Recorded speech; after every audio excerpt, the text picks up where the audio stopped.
हरियाणा प्रदेश के सामाजिक व आर्थिक जीवन की जानकारी कहाँ से मिलती है? ब्राह्मण ग्रंथ, ऋग्वेद, शतपथ ब्राह्मण, ऐत्रेय ब्राह्मण तथा छांदोग्य उपनिषद। हरियाणा में अब तक ऐतिहासिक महत्व के कितने अभिलेख प्राप्त हुए हैं? यह 3 दर्जन से अधिक। सबसे महत्वपूर्ण अभिलेख अंबाला के निकट टोपरा से प्राप्त हुआ है। यह अशोककालीन अभिलेख। 11वीं शताब्दी के चौहान राजा विग्रहराज की विजय के संबंध में जानकारी कहाँ से मिलती है? टोपरा के शतम पर अंकित अभिलेखों से। किस शासक ने टोपरा अभिलेख को दिल्ली मंगवाकर पुराने किले में स्थापित करवाया? फिरोज तुगलक। शुंगकालीन फलक कहाँ से प्राप्त हुआ है? सुध नामक स्थान से। महाभारत के किस शीर्षक में रोहतक का वर्णन मिलता है? यह नकुल दिग्विजय शीर्षक। किस पुराण में हरियाणा में बहने वाली नदियों का वर्णन मिलता है? वामन पुराण। किस भाषा में रचित ग्रंथ में हरियाणा की ऐतिहासिक जानकारी मिलती है? संस्कृत। हरियाणा की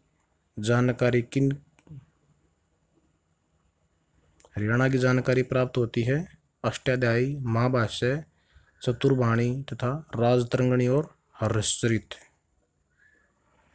हरियाणा की जानकारी किस साहित्य से प्राप्त होती है? बौद्ध साहित्य।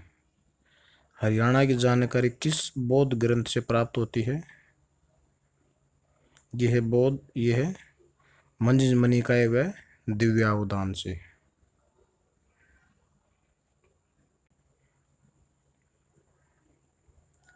किस ग्रंथ में अग्रवा व रोहतक का उल्लेख है? दिव्यावदान। प्रथम सदी से तीसरी सदी तक सांस्कृतिक जीवन के विषय में किस साहित्य में लिखा हुआ है? जैन साहित्य, भद्रबाहु चरित। किस कवि ने महापुराण में हरियाणा प्रदेश की चर्चा की है? पुष्यपदंत।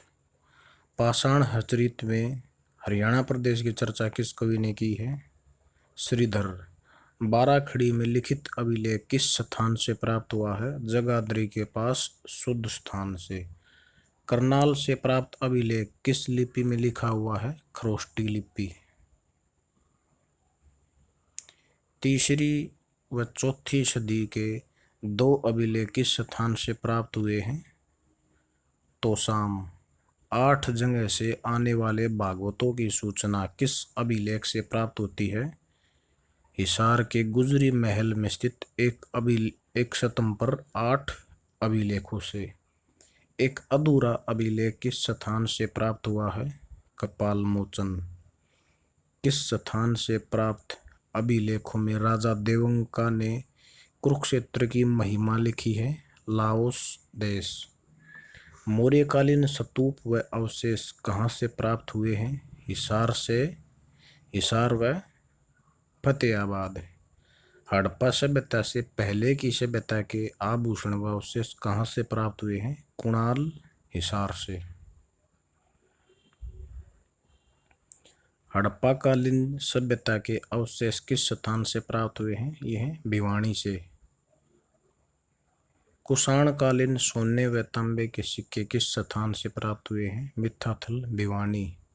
इंडो ग्रीक सिक्के कहाँ से प्राप्त हुए हैं? यह खोखराकोट, रोहतक से। और सिक्के डालने के साँचे किस स्थान से प्राप्त हुए हैं? ये हैं खोखराकोट और औरंगाबाद से। योद्धकालीन साँचे किस स्थान से प्राप्त हुए हैं? खोखराकोट, रोहतक। टकसालें किस स्थान से प्राप्त हुई हैं? अग्रवा, बरवाला और औरंगाबाद। कुनिंदकालीन सिक्के किस स्थान से प्राप्त हुए हैं?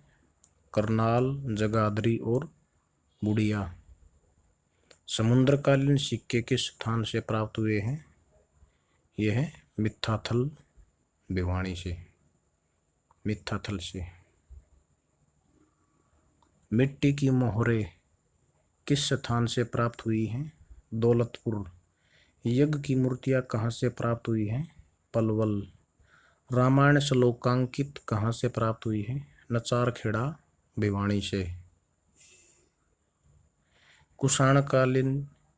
कुषाण शैली का द्वार स्तंभ किस स्थान से प्राप्त हुआ है? रोहतक से। जैन मूर्तियां किस स्थान से प्राप्त हुई हैं? हांसी व सनीला से। योधे गणराज्य की मोहरें कहाँ से प्राप्त हुई हैं? नौरंगाबाद भिवानी से। हर्षकालीन ताम्र मुद्राएं किस स्थान से प्राप्त हुई हैं? सोनीपत से।